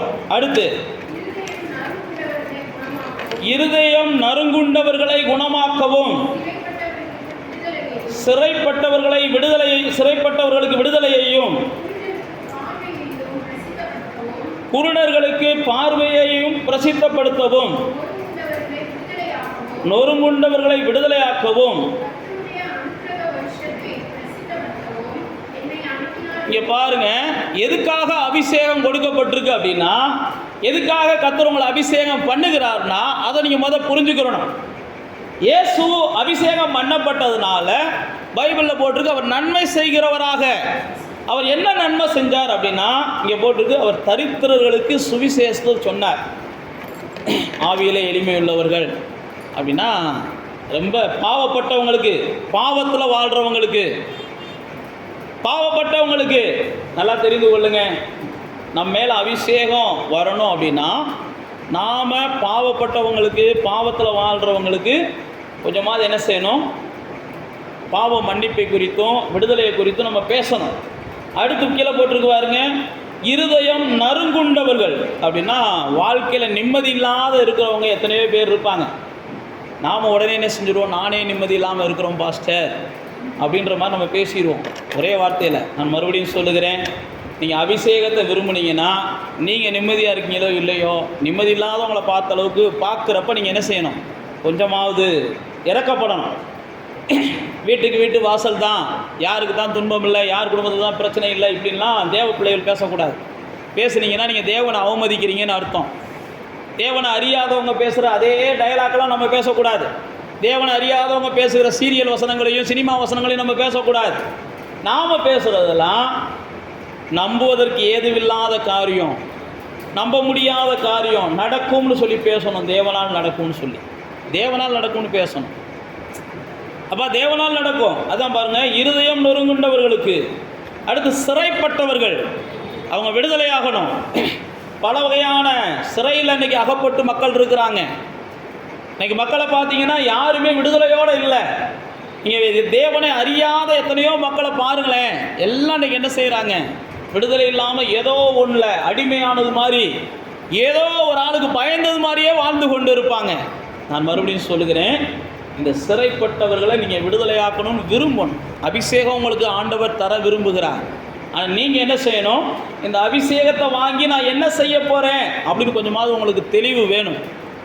அடுத்து கீழே போட்டிருக்கு அந்த அபிஷேகத்தை குறித்து. அப்புறம் குருடர்களுக்கு பார்வை. குருடர்களுக்கு பார்வை என்னென்னா, ஏசு சொல்கிறார் பாருங்க, வலது கைக்கும் இடது கைக்கும் வித்தியாசம் தெரியாத ஜனங்கள் நம்மளை சுற்றி இருக்கிறாங்க. நன்மைக்கும் தீமைக்கும் வித்தியாசம் தெரியாத ஜனங்கள் நம்மளை சுற்றி இருக்கிறாங்க. அறியப்படாத தேவனை ஆராதித்து கொண்டு இருக்கிற ஜனங்கள் நம்மளை சுற்றிலும் இருக்கிறாங்க. குருடர்களுடைய கண்களை திறக்கணும் அப்படின்னா நம்ம பிறவியிலேயே குருடனாக இருக்கிறவங்கள போய் தொட்டு திறக்கணும்னு அவசியம் இல்லை. அவங்களுக்கு தேவை ஆவிக்குரிய மனக்கண். பவுல் எபேசியருக்காக பிரார்த்தனை பண்ணுவார், ஆண்டவரே இவருடைய மனக்கண்களை என்ன செய்யுங்க, பிரகாசமாக்குங்க. அப்போ குருடர்கள் யார் அப்படின்னா, நான் மறுபடியும் சொல்லுகிறேன், எது தெய்வம்னே தெரியலைன்றவங்க தான் குருடர்கள். எல்லாம் தெய்வம்ன்றவங்களும் குருடர்கள். எது தெய்வம்னே தெரியலைன்றவங்களும் குருடர்கள். எல்லாமே தெய்வம் தான் அப்படின்றவங்களும் குருடர்கள். முதல் நல்லா புரிந்து கொள்ளணும். கண் திறக்கப்பட்டவங்க என்ன சொல்லுவாங்க, இயேசுதான் வழி, இயேசுதான் சத்தியம், இயேசுதான் ஜீவன், அவரை அல்லாமல் ஒருவனும் பிதாவிடத்தில் போக மாட்டான்ற சத்தியத்தை கண் திறக்கப்பட்டவங்க பேசுவாங்க. கண் திறக்கப்படாதவங்க எப்போ எல்லாம் போய் கடலில் போய் குமியுதுவார், அதே மாதிரி தான் இப்போ எல்லாம் ஒரு இடத்து தான் போகிறோம்பாங்க. நீங்களும் நானும் இப்படிப்பட்டதை ஏற்றுக்கிட்டோம்னா நம்ம கண்ணை இன்னும் என்ன செய்யலை, குருடாக இருக்குன்னு அர்த்தம். அப்போ தேவ பிள்ளைகளே, நீங்கள் என்ன செய்யணும்னா அந்த குருடாக இருக்கிறவங்களுடைய கண்களை திறக்கணும், நொறுங்குண்டவர்களை விடுதலையாக்கணும். இதெல்லாம் செய்கிறதுக்கு தான் பேர் நன்மை செய்கிறதுன்னு பேர். இதுக்கு பேர் தான் என்னது, நன்மை செய்கிறதுன்னு பேர். ரெண்டாவது, இயேசுவை பரிசுத்தாவின் அபிஷேகத்தை பெற்ற இயேசு நன்மை செய்கிறவராக இருந்தால் ரெண்டாவது என்ன செஞ்சார், பிசாசின் பிடியில் அகப்பட்டவர்களை பைபிளில் போட்டிருக்கு அவர் விடுதலை ஆக்கினார். வேதத்தில் பவுல் அப்போஸ்தலனும் சரி பேதுரு அப்போஸ்தலனும் சரி தன்னுடைய நிருபங்களில் எழுதும்போது என்ன செய்கிறாங்கன்னா, பிசாசின் பிடியிலே அகப்பட்டவங்களை நீங்கள் விடுதலை ஆக்கணும் அப்படின்னா நீங்கள் சாந்தம் உள்ளவங்களாக இருக்கணும், சாந்தம் உள்ளவங்களாக பேசணும், சாந்தம் உள்ளவங்களாக உபதேசிக்கணும். நீங்கள் சாந்தத்தோடு பேசுங்க, சாந்தத்தோடு உபதேசிங்க. எப்போ பார்த்தாலும் சிடு சிடுனே தேவ பிள்ளைகள் என்ன செய்யக்கூடாது, பேசக்கூடாது. யாரை பார்த்தாலும் தேவ பிள்ளைகள் கடிச்சிக்கிட்டே பேசக்கூடாது. நல்லா தெரிஞ்சு கொள்ளுங்க. தேவ பிள்ளைகளுடைய அழகே எங்கே இருக்குன்னா, பைபிளில் போட்டிருக்கு, உங்களுடைய அலங்காரத்தில் இல்லை, உங்கள் சாந்த குணத்தில் தான் இருக்குன்னு போட்டிருக்குது. நம்ம என்ன நினைக்கிறோம், அலங்காரம் நல்லா பண்ணிட்டு வந்துடுறோம், நம்மளால் சாந்த குணத்தை வெளிப்படுத்துவதற்கு நம்ம என்ன செஞ்சிடறோம், தவறிடுறோம். ஆனால் வேதம் சொல்லுகிறது அதுதான் உங்களுடைய அலங்காரம். நீங்கள் வெளி அலங்காரத்தை வேதம் வேணான்னு சொல்லலை, ஆனால் உள் அலங்காரம் இல்லாத வெளி அலங்காரம் வீணானதுன்னு தான் வேதம் சொல்லுது. அப்போ தேவ பிள்ளைகளாகிய நீங்களும் நானும் இந்த அபிஷேகத்தை பெற்றுக்கொண்ட நீங்களும் நானும் பிசாசின் பிடியிலேருந்து ஜனங்களை விடுதலை ஆக்கணும் அப்படின்னா நமக்கு ரொம்ப நீடிய பொறுமை தேவை, நீடிய சாந்தம் தேவை. அதனால தான் ஆவியானவர் எழுதி வச்சிருக்கிற ஆவியின் கனிகளில் நீடிய சாந்தம், நீடிய பொறுமை. சாதாரண பொறுமையெல்லாம் பத்தாது. பிசாசின் பிடியிலேருந்து ஜனங்களை நீங்கள் விடுதலை ஆக்கணும் அப்படின்னா நீடிய சாந்தம் அவசியம், நீடிய பொறுமை அவசியம். அப்போ தேவ பிள்ளைகளாகிய நீங்களும் நானும் ரெண்டாவது நன்மை செய்கிறவர்களாக இருக்கிறோம். முதல்ல நன்மை செய்கிறோம், ரெண்டாவது பிசாசின் பிடியிலேருந்து ஜனங்களை விடுதலை ஆக்கணும் அப்படின்னா நாம் சாந்தமாக பேசுகிறவர்களாக இருக்கணும், அமைதலோடு பேசுகிறவர்களாக இருக்கணும். நாம் முடிஞ்ச அளவுக்கு என்ன செய்யணும், பொறுமையாக, நிதானமாக, பக்குவமாக, பதட்டம் இல்லாமல். பைபிளில் போட்டிருக்கு, நீ பதட்டத்தோடு போனேன்னா நீ என்ன செஞ்சிருவ, தோற்று போயிடுவேன்னு பைபிளில் போட்டிருக்கு. நீ வாதாட போகும்போது பதட்டத்தோடு போகாத, நீதிமொழிகள் எழுதுறார், நீ பதட்டத்தோடு போகாத. பைபிளில் பார்த்தீங்கன்னா கிதியோனோட ஒரு கூட்டம் யுத்தம் பண்ண வர்றான். அப்போ தேவன் வந்து என்ன செய்கிறார், கிதியோன்ட்ட சொல்லி நீ ஒரு கூட்டத்தை கூட்டு போடான்றாரு. கூட்டு போகும்போது அங்கே ஆண்டவர் என்ன செய்கிறாருன்னா, இங்கே வர எவன் பயப்படுறான், எவன் பதட்டப்படுறானோ அவனெல்லாம் வீட்டுக்கு அனுப்பிடு, இவெல்லாம் யுத்தத்துக்கு வந்தேன்னு வையேன், இருக்கிறவனையும் என்ன செஞ்சிருவான், தோக்கடிச்சிருவான்னு சொல்லி ஆண்டவர் கிதியோன்ட்ட சொல்லுவார். அப்படியே கிதியோன் என்ன செய்வான், எல்லாத்தையும் அனுப்பி விட்டுருவான். ஏன் நமக்கு வேதம் சொல்லுதுன்னா, இந்த பதட்டத்தோட, பயத்தோட, அவிசுவாசத்தோட இப்படிப்பட்ட விஷயங்கள் எல்லாம் நம்ம என்ன செய்யக்கூடாது. ஒரு ஆள்கிட்ட நம்ம சுவிசேஷம் சொல்ல போகிறோம் அப்படின்னா முதல்ல நமக்குள்ளே என்ன செய்யணும், ஒரு பெரிய தெளிவு இருக்கணும். நீங்கள் அப்போஸ்தலர் 6ஆம் அதிகாரத்தில் வாசித்து பார்த்தீங்கன்னா, ஸ்தேவான் அவன் அபிஷேகம் பண்ணப்பட்டவன். அப்போஸ்தலர் 6ஆம் அதிகாரத்தை எடுங்க. ஸ்தேவான் அபிஷேகம் பண்ணப்பட்டவன். அவன் அபிஷேகம் பண்ணப்பட்ட உடனே ஆண்டவரை பற்றி அவனோடு தர்க்கம் பண்ணுவதற்கு ஞானிகள்லாம் வர்றாங்க. அவனோடு அபிஷேகம் பண்ணப்பட்டவனோடு எதிர்த்து பேசுவதற்கு பல வகையான அறிஞர்கள் வர்றாங்க, மேதைகள் வர்றாங்க, எல்லாரும் வர்றாங்க. எல்லாரும் ஸ்தேவான்கிட்ட பேசுகிறாங்க. பேசும்போது 6:10 போட்டிருக்குவாருங்க, அவன் பேசின ஞானத்தையும் ஆவியையும் எதிர்த்து நிற்க அவர்களால் கூடாமற் போயிற்று. ஏன்னா இந்த ஸ்தேவானை குறித்து ஆவியானவர் இங்கே எழுதி வச்சிருக்கிறாரு. 5ஆம் அதிகாரத்துலேயும் அதே 6ஆம் அதிகாரத்தில் 5ஆம் வசனத்துலேருந்து வாசித்து பார்த்தீங்கன்னா, இவங்கெல்லாம் என்ன செஞ்சாங்கன்னா, 8ஆம் வசனம் போட்டிருக்காருங்க, ஸ்தேவான் விசுவாசத்தினாலும் வல்லமையினாலும் நிறைந்தவனாய் அப்படின்னு போட்டிருக்குது. 5ஆம் வசனம் போட்டிருக்கு, விசுவாசமும் பரிசுத்தாவியும் நிறைந்தவனாகிய ஸ்தேவான். 5ஆம் வசனம் போட்டிருக்குது. அப்போ அபிஷேகம் உங்களுக்குள்ள வந்துருச்சுன்னா, எதிர்த்து பேசுகிறவங்க என்ன கேள்வி கேட்டாலும் உங்களால் என்ன செய்ய முடியும்? பதில் பேச முடியும். அதனால தான் இயேசு தான் சீசர்களை அனுப்பும்போது சொன்னார், நான் ஓநாய்களுக்குள்ளே உங்களை அனுப்புகிறேன், ஓநாய்களுக்குள்ளே உங்களை நான் அனுப்புகிறேன். நல்லா தெரிந்து கொள்ளுங்க, பிசாசை குறித்து போட்டிருக்கு, அவன் கெட்சிக்கிற சிங்கம். ஆண்டவர் சொல்கிறாரு, உன்னை சுற்றிலும் இருக்கிற ஜனங்கள் ஓநாய்கள். நம்மளை அப்படிலாம் ஆண்டவர் என்ன செய்யலை, நல்லவங்க மத்தியிலெல்லாம் அனுப்பலை, பொல்லாதவர்கள் மத்தியிலையும் பாவிகள் மத்தியிலையும் அகந்தை உள்ளவர்கள் மத்தியும் ஆணவக்காரர்கள் மத்தியிலையும். நீங்கள் ரோமர் 1ஆம் அதிகாரத்தை வாசித்து பார்த்தீங்கன்னா தெரியும், நன்றி எறிதல் இல்லாதவங்க. ரோமர் 1ஆம் அதிகாரத்தில் வாசித்து பார்த்தீங்கன்னா தெரியும், சுபாவ அன்பு இல்லாதவர்கள். 1ஆம் அதிகாரத்தை நீங்கள் வீட்டில் வாசித்து பாருங்க, ரோமரில் அதில் பல விஷயத்தை எழுதியிருப்பார். தகாதவைகளை யோசிக்கிறவங்க, இப்படிப்பட்டவர்கள் மத்தியில் தான் நீங்களும் நானும் வாழும்படி தேவனால் என்ன செஞ்சுருக்கிறோம்? பிரித்தெடுக்கப்பட்டு அபிஷேகம் பண்ணப்பட்டு இருக்கிறோம். இப்போ இந்த ஸ்தேவான் பாருங்க, அபிஷேகம் பண்ணப்பட்டான், அவனோடு கூட அநேகர் வந்து பேசுகிறாங்க. பேசும்போது அந்த அபிஷேகம் இயேசு சீசர்களுக்கு சொல்லுவார், உங்களை கொண்டு போய் எங்கேயாவது நிப்பாட்டிட்டாங்கன்னா நீங்கள் பேச வேண்டிய அவசியம் இல்லை, உங்களுக்குள்ள இருந்து ஆவியானவர் என்ன செய்வார்? பேசுவார். எங்கேயாவது ஒரு பிரச்சனை வந்துருச்சு, மறுபடியும் சொல்லுகிறேன், இயேசு சொன்னதெல்லாம் சுவிசேஷம் சொல்ல போகும்போது பிரச்சனை வந்தா, சொத்து பிரச்சனை வந்தால் ஆவியானவர் பேச மாட்டார். புரிஞ்சுக்கோங்க. பக்கத்து வீட்டு பிரச்சனையில் ஏதோ தண்ணியை ஊற்றிச்சு அந்த அம்மா, அதனால் நான் சண்டை வர்றேன், இந்த அம்மாவை எப்படி நான் பேசினா இந்த அம்மா இதுக்கப்புறம் என்கிட்ட பேசாது, அதுக்கு ஏற்ற மாதிரி வார்த்தை ஆவியானவரே கொடுங்கன்னு சொல்லி கெட்ட வார்த்தையெல்லாம் ஆவியானவர்கிட்ட கேட்காதீங்க, கொடுக்க மாட்டார். சில நேரத்தில் நம்ம அப்படி யோசிக்கிறோம்.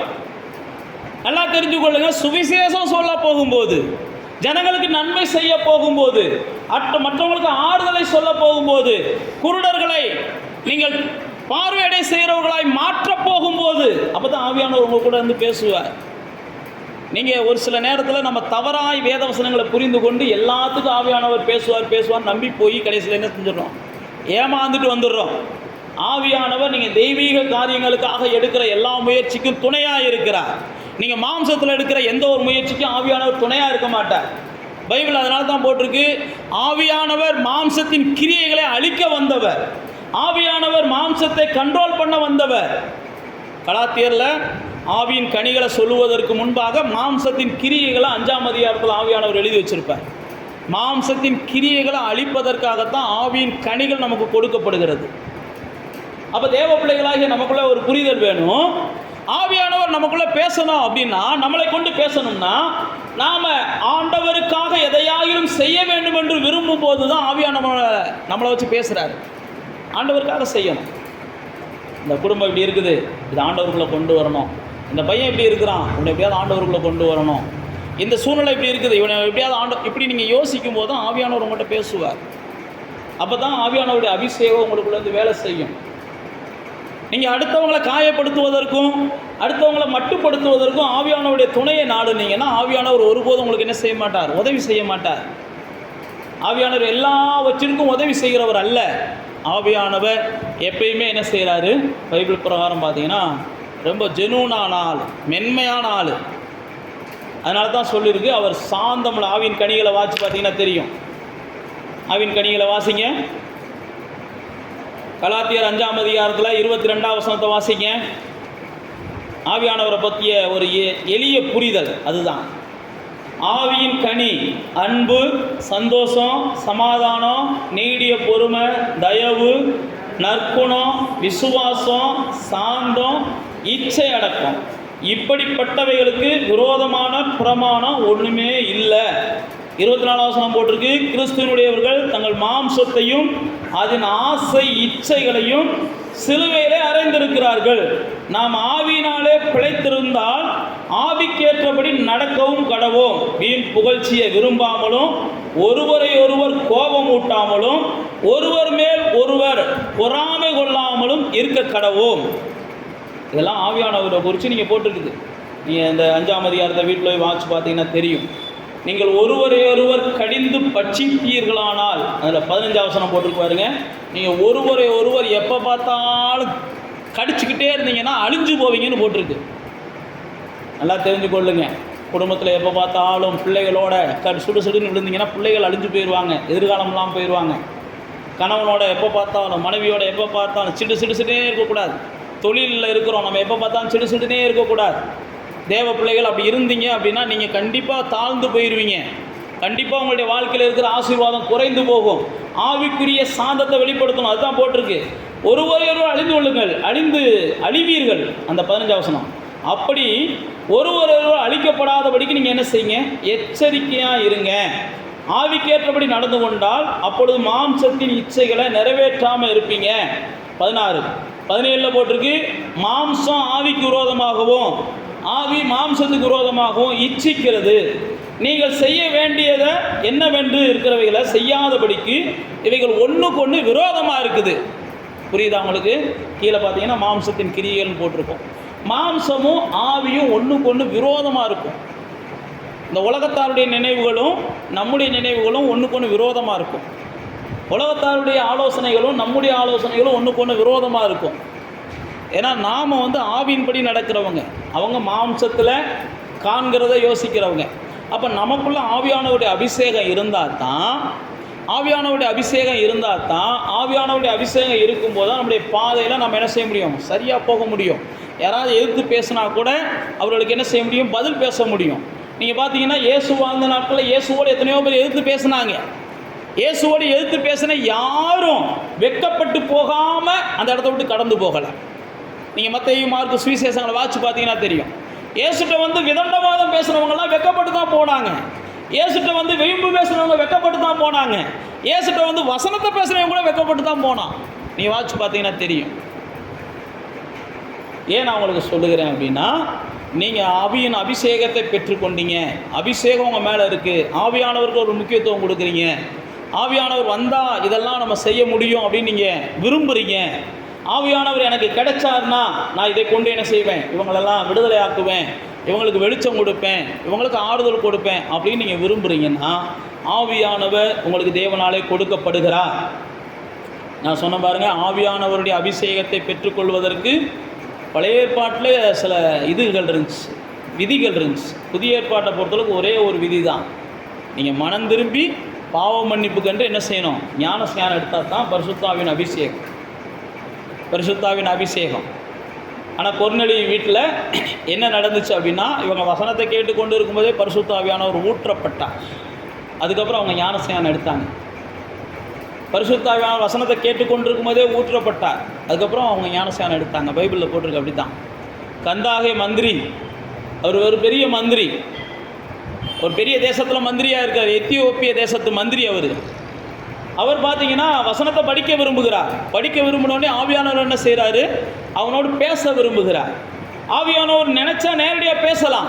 ஆனால் ஆவியானவர் நேரடியாக பேசாமல் யார் அவர் சொன்னால் கேட்பாங்களோ அவங்ககிட்ட போகிறாரு. பிலிப்புட்ட போகிறாரு. பிலிப்பு இந்த மாதிரி ஒருத்தர் ரதத்தில் போய்கிட்டு இருக்கான்.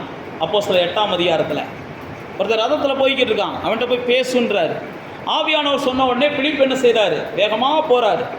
நல்லா தெரிந்து கொள்ளுங்க, ஆவியானவர் சொல்லாமல் நம்ம யார்கிட்டையாவது போய் பேசணும்னு நினச்சோம்னா கண்டிப்பாக அவங்க கேட்குற கேள்விக்கெல்லாம் நம்மளால் பதில் பேச முடியாது. ஆவியானவர் நமக்குள்ளே வேணும், அபிஷேகம் நமக்குள்ளே வேணும்.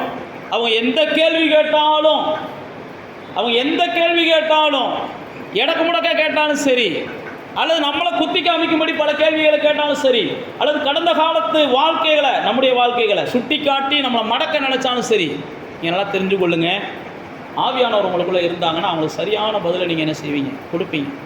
நீங்கள் வெட்கப்படுவதற்கு ஆவியானவர் உங்களை எந்த இடத்துல என்ன செய்ய மாட்டார், விட மாட்டார். அதனால தான் ஆவியானவருடைய அபிஷேகம் அவசியம்னு நான் சொல்ல வரேன்.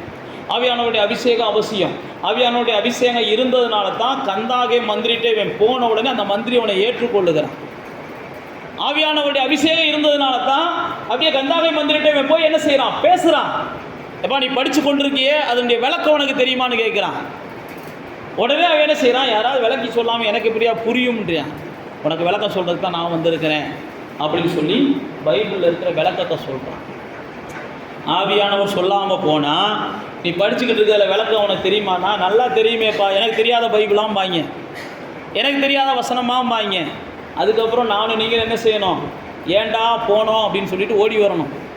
ஆவியானவர் சொல்லி போயிட்டீங்கன்னா, ஆமாம் எனக்கு சரியாக புரியலை, ஒரே குழப்பத்தில் இருந்தேன், சரியான டயத்தில் வந்திருக்கிறீங்க, ஒரே பிரச்சனையில் இருந்தேன், சரியான டயத்தில் வந்திருக்கிறீங்க, ஒரே போராட்டத்தில் இருந்தேன், சரியான டயத்தில் வந்திருக்கிறீங்க, இல்லை தற்கொலை எண்ணத்தில் இருந்தேன், சரியான டயத்தில் வந்திருக்கிறீங்கன்னு ஆவியானவர் உங்களை அனுப்பியிருந்தால் அவங்ககிட்ட இருந்து அப்படிப்பட்ட ஆன்சர் வரும். அப்படிப்பட்ட ஆன்சர் வரும்.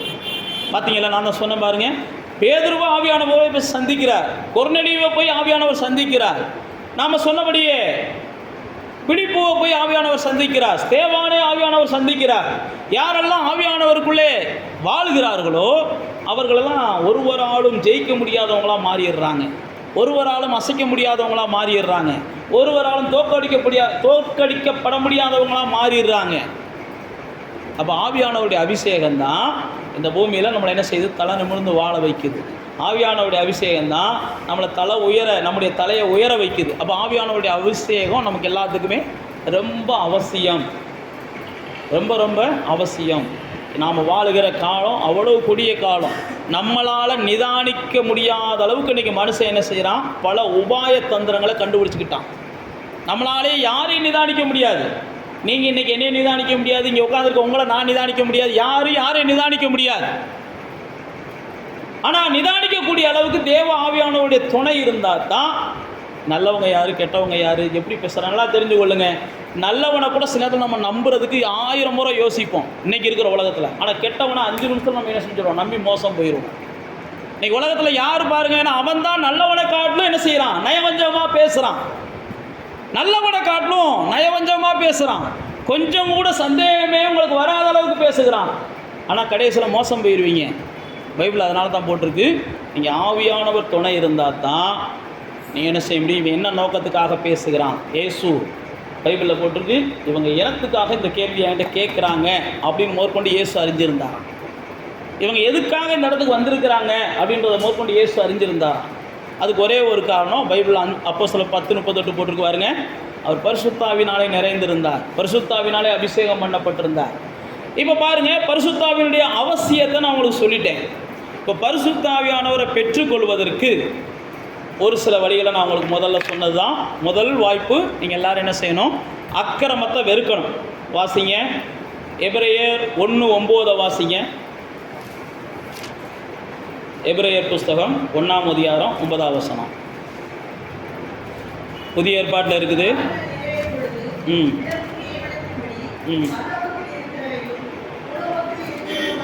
எபிரேயர்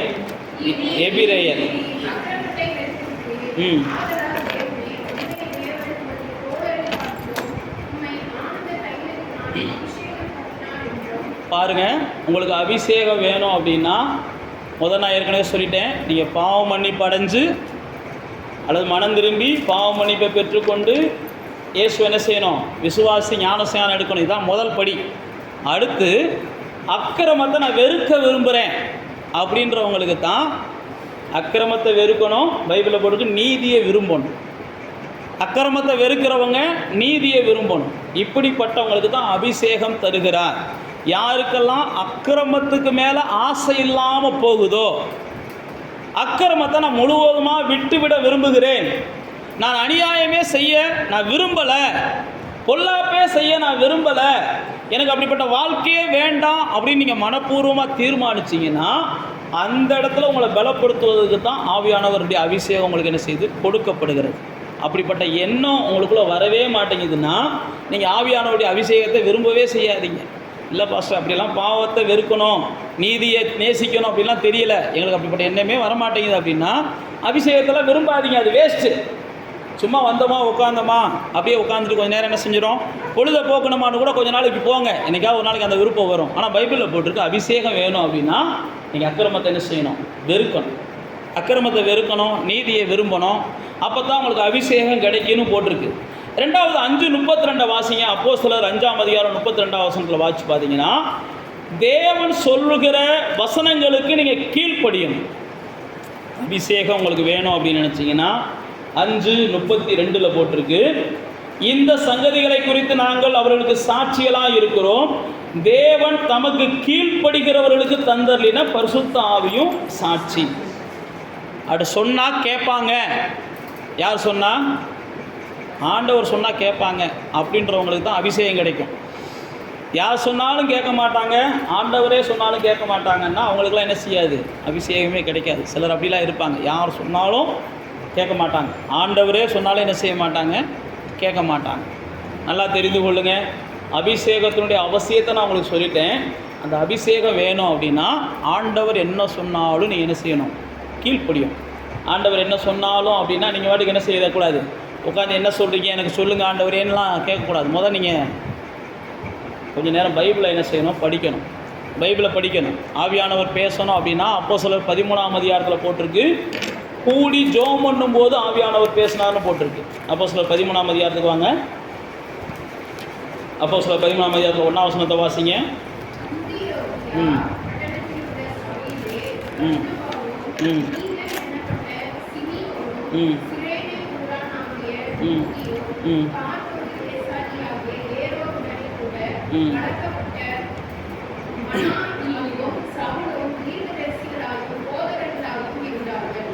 அவர்கள் இங்கே கவனிங்க, அபிஷேகம் வேணும், ஆவியானவர் உங்களுக்குள்ள பேசணும் அப்படின்னா முதல்ல என்ன செய்யணுமா, நீங்கள் கர்த்தருக்கு ஆராதனை செய்து உபவாசிக்கிற பழக்கம் இருக்கணும். கர்த்தருக்கு ஆராதனை செய்து உபவாசிக்கிற பழக்கம் இருக்கணும். அதுதான் அந்த 2ஆம் வசனத்தில் சொல்ல வர்றார். அவர்கள் கர்த்தருக்கு ஆராதனை செஞ்சு உபவாசித்து கொண்டு இருந்தார்கள். அப்போதான் பர்னபாவையும் பவுலையும் என்ன செய்யுங்க, நான் அழைத்த ஊழியத்துக்காக பிரித்து விடுங்கள் என்று பரிசுத்த ஆவியானவர் திருவுளம் பற்றினார்னு போட்டிருக்கு. அப்போ ஆண்டவர் உங்களுக்கு பேசணும் அப்படின்னா நீங்கள் என்ன செய்யணும், தனிப்பட்ட முறையில் ஆராதிக்க தெரியணும், தனிப்பட்ட முறையில் உபவாசிக்க தெரியணும். அபிஷேகம் வேணும் அப்படின்னு நினைக்கிறவங்க கொஞ்சமாவது என்ன செய்யுங்க, உபவாசம் இருந்து பழகுங்க. எத்தனையோ முறை சண்டை போட்டு சாப்பிடாமல் இருப்பீங்க, அதுக்கு பேர் உபவாசம் இல்லை. புரியுதா உங்களுக்கு? இல்லை மன கஷ்டத்தில் சாப்பிடாமல் இருப்பீங்க, அதுக்கு பேர் உபவாசம் இல்லை. அப்படிலாம் ஈஸியாக இருந்துடுறோம் பாஸ்டர். ஆனால் அந்த ஞாயிற்றுக்கிழமை நீங்கள் சொல்கிறது மாதிரியோ மற்ற நாட்கள் இருக்கிறதா எங்களுக்கு கஷ்டமாக இருக்குது, சண்டை போட்டுட்டு சாப்பிடாமல் இருக்கிறது எங்களுக்கு பெருசாக தெரியலை அப்படின்னு சில சத்தங்கள் கேட்கலாம். நான் மறுபடியும் சொல்லுகிறேன், ஆவியானவருடைய அபிஷேகத்தை விரும்புகிற நீங்கள் அவருடைய சத்தத்துக்கு கீழ்ப்படியணும். அவருடைய சத்தத்தை கேட்கணும் அப்படின்னா கீழ்ப்படியணும்னா அவர் சத்தத்தை கேட்டால் தான் கீழ்ப்படிய முடியும். அவருடைய சத்தத்தை கேட்கணும்னா கொஞ்சம் நேரம் உட்காந்து அவர் ஆராதிக்க தெரியணும். போன உடனே என்ன செய்யக்கூடாது, ஆண்டவரே அரிசி இல்லை, பருப்பு இல்லை, வெங்காயம் இல்லை, இப்படிலாம் நீங்கள் சொல்லிக்கிறது கூடாது. போன உடனே ஆண்டவருடைய சமூகத்தில் போன உடனே கொஞ்சம் நேரம் உட்காந்து ஆண்டவர் என்ன செய்யணும், ஆண்டவரே நல்லவரே வல்லவரே இம்மட்டும் உதவி செஞ்சவரே எபினேசரே, உங்களுக்கு தெரிஞ்ச வார்த்தையில் சொல்லி சோத்திரம்ப்பா சோத்திரம்ப்பானா அது கொஞ்சம் என்ன செய்யணும், கொஞ்சம் நேரம் ஆராதிக்கும். ஆராதிச்சுட்டு அதான் நான் உங்களுக்கு சொல்கிறேன், ஆராதிச்சுட்டு ஆண்டவருடைய சத்தத்தை கேட்டிங்கன்னா சொல்லுவார். அதுக்கப்புறம் என்ன செய்யுங்க, கேட்டுட்டு கீழ்ப்படியும்.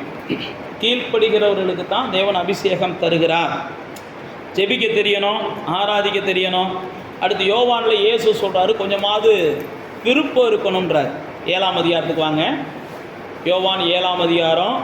தாகம் உள்ளவங்க மேலே, விருப்பம் உள்ளவங்க மேலே, வாஞ்சிக்கிறவங்க மேலே அவர் தேவன் என்ன செய்கிறார், பரிசுத்தாவியை ஊற்றுகிறான்னு சொல்லி 7:37.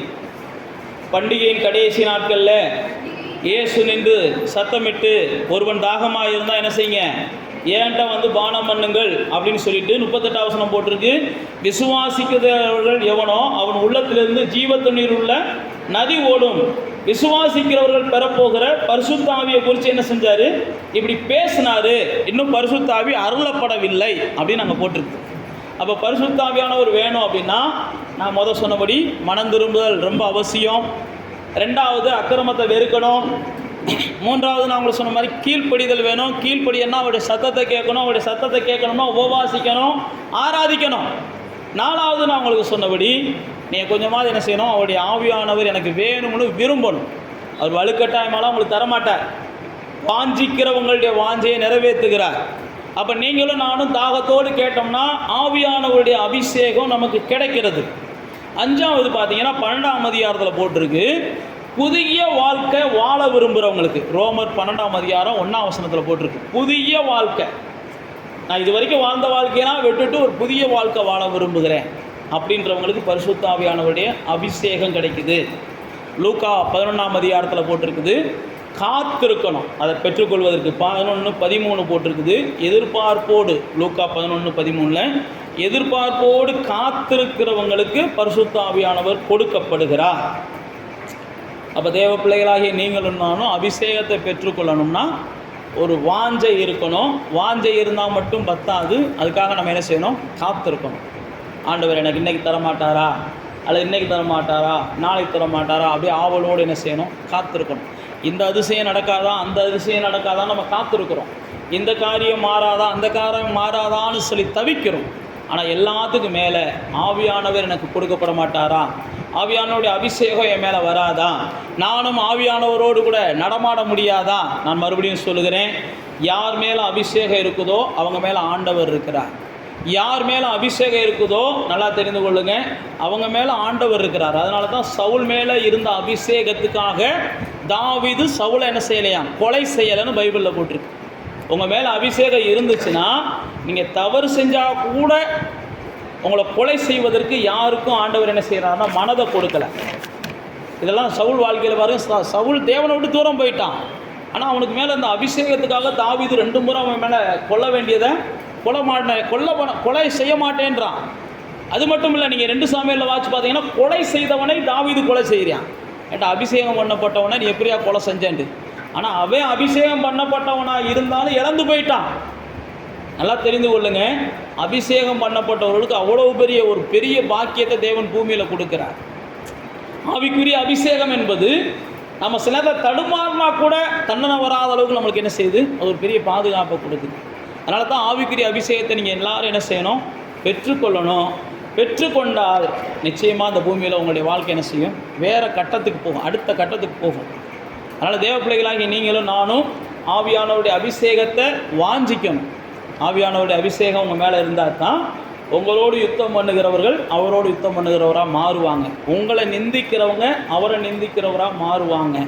உங்களை அவமதிக்கிறவங்க அவரை அவமதிக்கிறவங்களாக மாறுவாங்க. இயேசு சொல்கிறார் பாருங்க, உங்களுக்கு என்ன செய்கிறாங்களோ அது எனக்கு செய்கிறாங்க. ஒன்றை ஒருத்தன் தூசிச்சானா அவன் என்ன தூசிக்கிறான், ஒன்றை ஒருத்தன் பகைச்சானா அவன் என்ன பகைக்கிறான், ஒன்னோடு கூட ஒருத்தன் யுத்தம் பண்ணான்னா அவன் ஏன் கூட யுத்தம் பண்ணுறான். நல்லா தெரிந்து கொள்ளுங்க. அதனால தான் பேதுருவில் எழுதும்போது ஆவியானவர் எழுதி வைக்கிறார், உங்களுக்குள்ள மகிமையின் ஆவி வாசமாக இருக்கிறதுனால உங்களுக்கு செய்யப்படுகிறதெல்லாம் தேவனுக்கு செய்யப்படுகிறதாய் மாறுகிறது. அப்போ ஆவியானவர் நமக்குள்ள வாசமாக இருந்தால் தான் நமக்கு செய்யப்படுகிற எல்லாவற்றிற்கும் தேவனுக்கு செய்யப்படுகிறதாக தேவன் பார்க்கிறார். அதனால் தேவ பிள்ளைகளாகிய நீங்களும் நானும் இந்த ஆவியின் அபிஷேகத்தை வாஞ்சிப்போம். அப்போ தான் நன்மை செய்கிறவர்களாகவும் பிசாசின் பிடியிலே அகப்பட்டவர்களை குணமாக்குகிறவர்களாகவும் இந்த பூமியில் நம்ம வாழ முடியும். நம்மளை பிசாசு தொடமாட்டான்னு வச்சுக்கோங்களேன். உங்களுக்குள்ள ஆவியானவர் இருக்கிறாருன்னா, நான் மறுபடியும் சொல்கிறேன், உங்களுக்குள்ள ஆவியானவர் இருக்கிறான்னா பிசாசு உங்கள் பக்கத்திலே வரமாட்டான். ஏன்னா ஆவியானவருடைய வரங்களில் ஒன்று தான் என்னது? பிசாசிய அப்படி துரத்துற வரோம். நீங்கள் கொரிந்தியர் 14ஆம் அதிகாரம் 12ஆம் அதிகாரங்களில் வாட்சி பார்த்தீங்கன்னா தெரியும். அதனால் ஆவியானவர் உங்களுக்குள்ளே இருந்தார்னா பிசாசு கொடுக்குற கனவுகள் உங்களுக்குள்ளே வராது. பிசாசு கொடுக்குற கனவுகள்லாம் வராது. ஆவியானவர் உங்களுக்குள்ளே இருந்துட்டார்னா நீங்கள் நல்ல நிலம் போல் மாறிடுறீங்க. உங்கள் உள்ளத்துலேருந்து ஜீவ நீரூற்றுகள் புறப்பட ஆரம்பிச்சிருது. அதனால தான் உங்களுக்கு நான் சொல்கிறேன், ஆவியானவருடைய அபிஷேகம் ரொம்ப அவசியம். அப்படி கண்களை மூடுங்க. இந்த ஆவியானவருடைய அபிஷேகம் வேணும் அப்படின்னா நான் ஏற்கனவே சொன்னபடி பாவ மன்னிப்பு ரொம்ப அவசியம். மனம் திரும்பி பாவ மன்னிப்பு பெற்று அதுக்கப்புறம் என்ன செய்யணும்? நீங்கள் ஞானஸ்நானம் எடுக்கணும். இதுதான் ஆவியானவருக்கு முதல் படி. நீங்கள் மனம் திரும்பி அப்படி யாராவது ஒரு வேளை மனம் திரும்பாமல் இருந்தீங்க, பாவ மன்னிப்பை பெறாமல் இருந்தீங்க, இயேசுவின் ரத்தத்தினால் கழுவப்படாமல் இருந்தீங்க அப்படின்னா நீங்கள் ஒப்பு கொடுங்க. ஆண்டவர் நிச்சயமாக பாவ மன்னிப்போம் ஞானஸ்தானமோ ஆவியை பெற்றுக்கொள்வதற்கு முதல் படி. ரெண்டாவது நான் உங்களுக்கு சொன்னேன், அக்கிரம விஷயங்களில் நீங்கள் இடம் கொடுக்கக்கூடாது. நம்ம தாவீது சொல்கிறார் பாருங்க, நமக்கு வேதனை உண்டாக்குகிற வழிகள் என்கிட்ட இருக்கக்கூடாதுன்றான். துணிகரமான பாவங்களுக்கு நமக்கு அடியேனை விலக்கி காத்து கொள்ளுங்கன்றான். இதெல்லாம் தாவீது தன்னுடைய ஜெபங்களில் ஆண்டவரை நோக்கி பார்த்து சொல்கிறான். என் இருதயத்தின் எண்ணங்களும் என்னுடைய வாயின் வார்த்தைகளும் உமக்கு பிரியமாக இருக்கட்டும்ன்றான். அதனால தான் தாவீதுக்கு தேவன் அபிஷேகத்தை கொடுத்தார், ராஜாக்களுக்குரிய அபிஷேகத்தை கொடுத்தார். அப்போ அக்கிரமத்தை வெறுக்கிறவங்களுக்கு அபிஷேகத்தை ஆண்டவர் தருகிறார். அடுத்து நான் உங்களுக்கு சொன்னபடி ஆண்டவருடைய சத்தத்தை கேட்டு கீழ்ப்படியணும். அவருடைய சத்தத்தை கேட்கணும் அப்படின்னா நீங்கள் கொஞ்சம் ஆராதிக்கணும், உபவாசிக்கணும். துதிக்க, ஆராதிக்க, உபவாசிக்க, ஜெபிக்க கொஞ்சமாவது முயற்சி பண்ணணும். நீங்கள் ஆண்டவர் என்கிட்ட பேசுவார்னு சொல்லிட்டு எப்போ பார்த்தாலும் உங்கள் வேலையாகவே இருக்கக்கூடாது. அதற்கான கொஞ்சம் நேரத்தை ஆண்டவரோடு கூட நீங்கள் ஒதுக்கணும். அப்போ தான் ஆண்டவருடைய உங்களோடு பேசுகிறதையும் அவருக்கு நீங்கள் கீழ்ப்படியவும் முடியும். அடுத்து நான் உங்களுக்கு வேதத்தில் நம்ம பல காரியங்களை தியானித்தோம். உங்களுக்கு சில புரிஞ்ச காரியங்களை நீங்கள் மனசில் வச்சு ஆவியானவர் வேணும்னு நீங்கள் அபிஷேகம் வேணும்னு சொல்லி தாகத்தோடு கேளுங்க. அதுதான் உங்களுக்கு அலங்காரமான கிரீடம், அதுதான் உங்களுக்கு ராஜ முடி. அந்த அபிஷேகம் இருந்தால் தான் நீங்கள் ராஜாக்களாக, ஆசாரியர்களாக, தீர்க்கதரிசிகளாக கிறிஸ்துவுக்காக அந்த பூமியில் வாழ முடியும். கர்த்தர் உங்களுக்கு உதவி செய்வார். பிதாவே, நம்முடைய பிள்ளைகள் மேலே நம்முடைய அபிஷேகம் இறங்கணும்னு சொல்லி நாங்கள் விரும்புகிறோம்ப்பா. ஒவ்வொருவரும் அபிஷேகத்தை வாஞ்சிக்கணும்னு நாங்கள் விரும்புகிறோம்ப்பா.